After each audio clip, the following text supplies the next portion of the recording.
Hey everyone, Erin the Impatient Gardener. Well, we are here in midsummer here in my Zone 6A, southeastern Wisconsin garden, and I thought it would be a good time to take a look at the containers and just kind of give you an update on how the containers are looking now.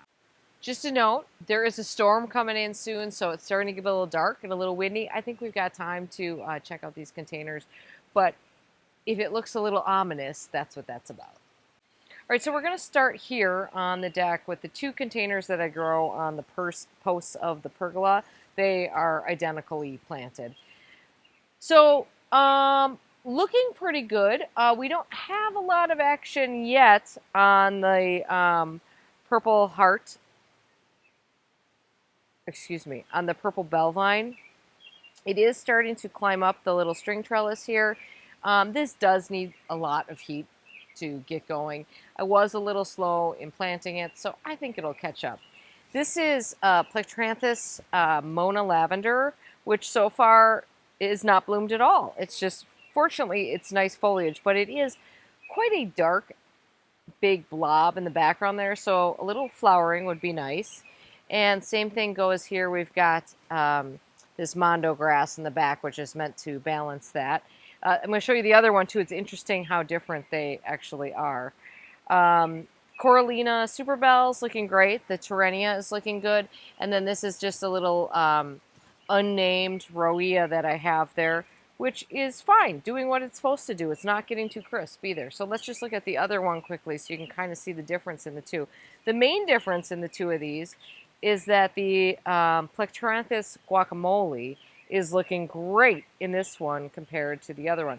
This one is in slightly less sun. I don't actually think that explains this. I just think that I started off with two different plants and one just took off faster than the other. Everything else is about the same, although we do see a few flowers on this Plectranthus. Heading over here to this container, which you can almost not see the plants underneath it because this Brugmansia is really getting big. I actually think maybe I will prune out some of, I'm in fact for sure going to prune out some of these Brugmansia branches towards the bottom so we get a little bit more light in here. But this is planted with the same plants so that this all matches. Coralina, Plectranthus guacamole, Terenia, and then we come back around here, another Coralina, and then another mondo grass. So same plants in all of these. The Brugmansia had been blooming really quite well. Interestingly, this is my first time growing Brugmansia, and I'm sure many of you might have tips about it. Please share them for me. But interestingly, when the foliage got better, the nicer looking, we stopped flowering. So share with me your Brugmansia tips. Maybe we're just in kind of a lull here or something. So if you watch any of my casual garden strolls, and in those I sort of sometimes tend to update what's happening in the garden and what I've been doing. So sometimes I share little bits that you might not catch otherwise. And one of the things is that I changed this, let me zoom you in here. I changed this container out. So when I originally planted this container, where you see the white Dipldenia, which is that Mandevilla cousin, where you see that before that had been Fairy Trail Green Cascading Hydrangea. Unfortunately, when we had a big heat wave, the blooms got really crispy on it and they were pretty much shot. I would have had to cut them off, so it just would have been foliage at that point. So I swapped it out for the white Dipldenia, and then I also added in the Selena yellow begonias, which I'm loving. Now on the top is Elegant Feather. That's a Eupatorium, which is, I was kind of shocked that that was a Eupatorium because that is the Joe Pye weed family. But, and it's apparently this is a weed. In the South, this is a weed. It's always funny how one area's weed is another area's container feature. I do love it. I've got 3 of them planted in there. I love the texture of it. I'm really very happy with this latest iteration of this container. I do think that swap out was really good. And by the way, we've got more of that Terenia in here. I used a lot of that this year, or a lot more than I have in the past. Really impressed with it. I think it looks really nice. If we take a stroll down the path here, we can go check out the containers by the garage.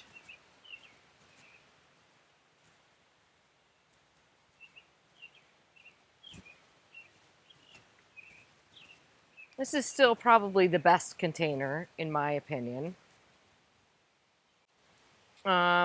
This is primarily begonias, but different kinds of begonias. So we've got this lunar lights solar moon, I think.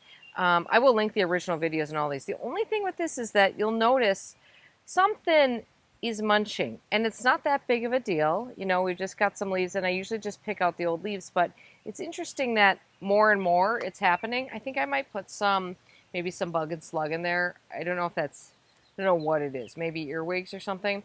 Then we've got, of course, the great textural accent here is this soft caress mahonia. In the top, we've got the Fats hedera, or I like to call it Fat shadera, vine. In the top here, this is Angiostar. I actually see something's been nipping on that too. I don't mind. That kind of looks like that could be something like a leaf cutter bee or something.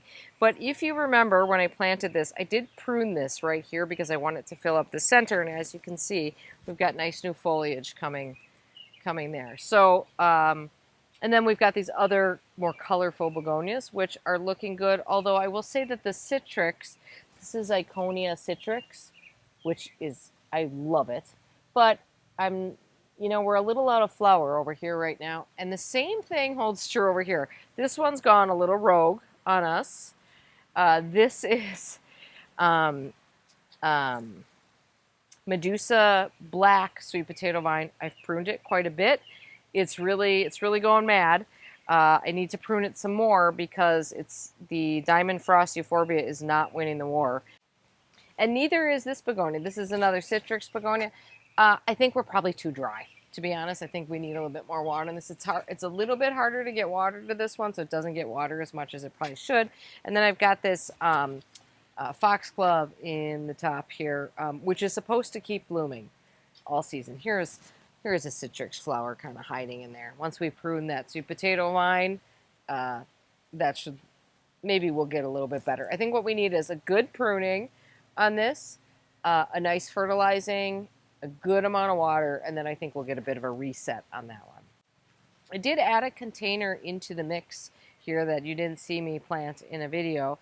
And this one is featuring this cascading surefire begonia that's new for next year. I would call this a true cherry red, probably. And with that, I've got a Treasure Island sweet potato vine, which is one of those ones that's going to get to be a monster. But I think this chartreuse and that red is a really good combo. I also have some Verbena bonariensis that I stuck in the middle of that. And I've just kind of tucked that in over here. I think it's looking really nice. Before we swing back to the patio, I thought we'd visit this container, which is one of the more simple containers that I planted this year. And no surprise, I also think it's one of the best. I often overdo it with containers. I'm good with that, but sometimes simple is really nice. This is Plectranthus Mona Magic, which got nipped by frost quite badly and has finally started recovering in terms of new foliage growth, but we haven't seen a lot in the way of flowering on that. But we do have these really nice Beacon Impatients and then this really pretty Tradescantia planted in it. I love a container tucked into a garden bed, and I think this one is really good for that. Of all the containers that I planted in spring, this one was probably the least exciting, but I think it's developing really well. So this is, first of all, this is the summer hyacinth bulbs that I stuck in here, which are starting to bloom. They are huge. I don't know if I'm going to need to stake that one or not, but they're really tall. In the front, we have this really pretty Stardiva pink scavola, which I quite like. And then, of course, we've got Kent Beauty Ornamental Oregano, which is an all-time favorite of mine. The gardenias in the back have been blooming pretty steadily, not like a ton of blooms all at once, but, a few flowers most of the time. And now we've got a whole new flush of buds on there. All that light green are buds coming, so we're due for a really big flush of flowers soon. The dahlias that I put in there are growing really well, but they're flowering super short. So all the flowers are like buried in there. So what I'm going to do is I'm going to prune pretty hard on these flower stems and try to get longer stems coming out, because that's what I would do if these were in the ground. So they're flowering. It's just that you can't really see them. And then the carex that I stuck in the back there is doing well. And I see that there is a weed in there, so I'll pull that out. Well, I think the window box is really looking good.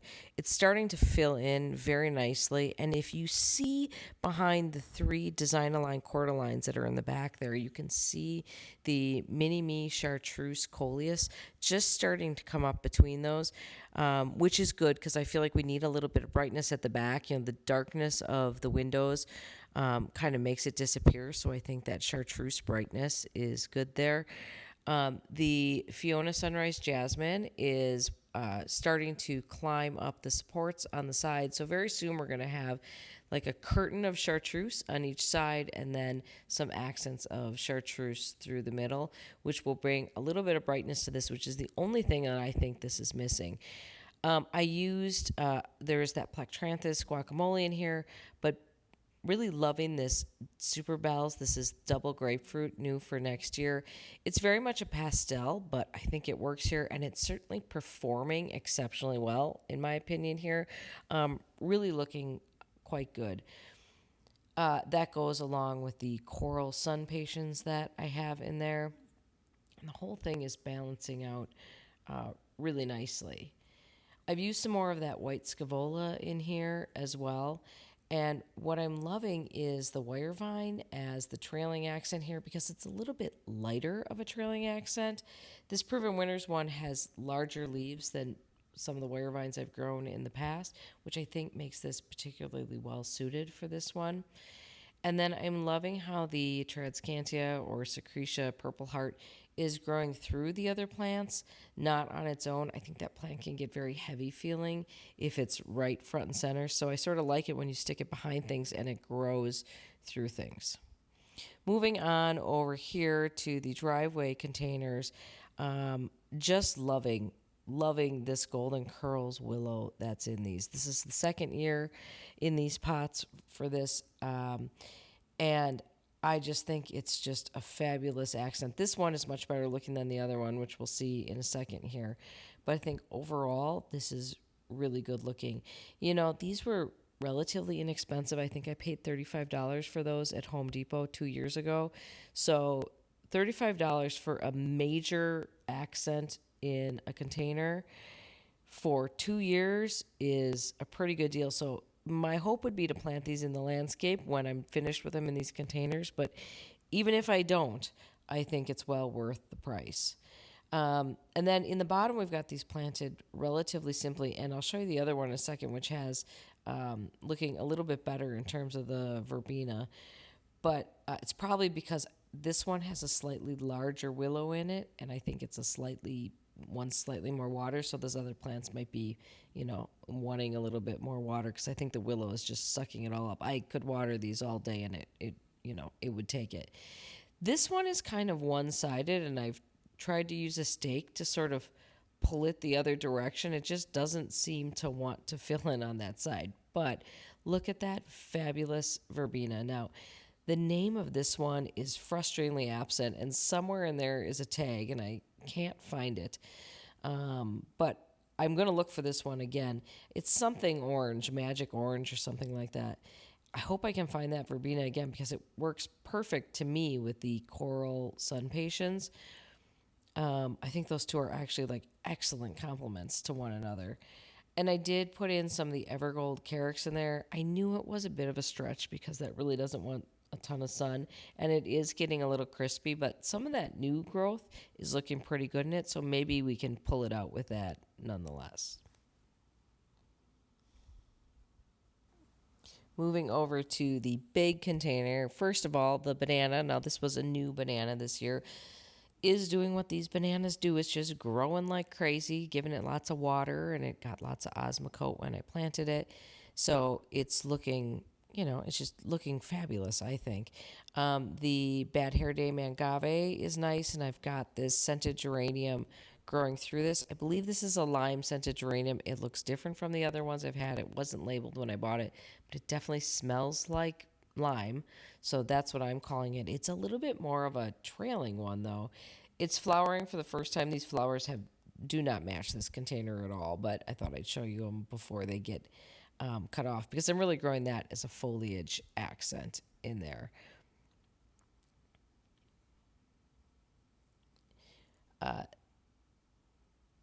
We've got Coralina Super Bells in there again, and which is not blooming quite as well as some of the other ones. Maybe needs a little bit more fertilizer.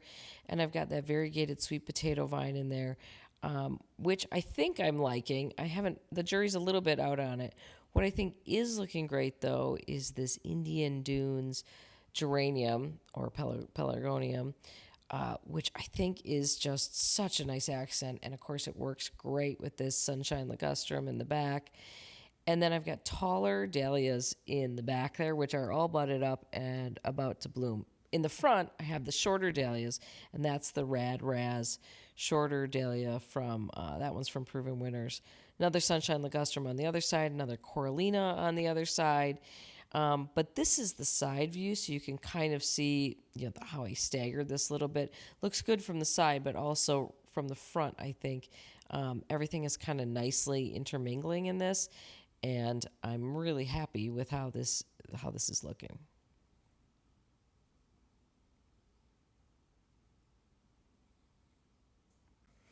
And then the final set of containers is this trio, kind of over in this shady corner, two hanging baskets and one repurposed fire bowl, all of which are planted with the same plants, just sort of in different ways.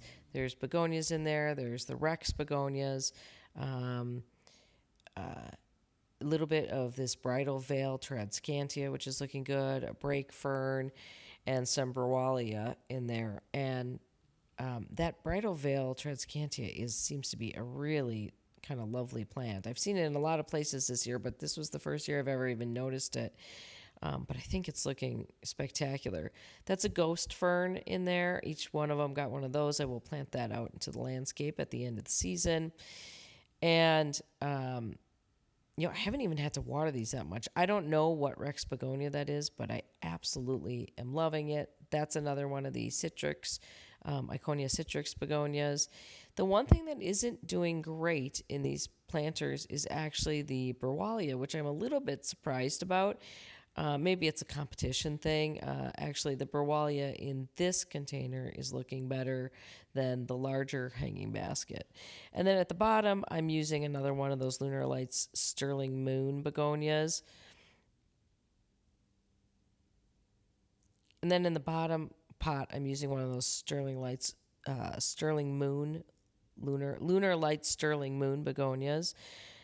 Which actually I think looks fabulous in this. And then, of course, all the same components that the other ones have, just in a different order. So there's a lot of cohesion there, even though there's a lot of plants in these. This is a little bit more subtle than I did in this area last year. I did some really bright orange plants last year, but I just like this little moment that you wouldn't maybe expect in this area. And the hanging baskets certainly bring a little bit of movement and interest over here as well. So there's the mid-season check-in of the containers. I feel like my containers really peak usually around, early to mid-August. So I will bring you and show you those again. Stay tuned for that. Let me know what you're thinking about them so far and how things are going with your containers this year. Thanks for watching. We'll see you soon.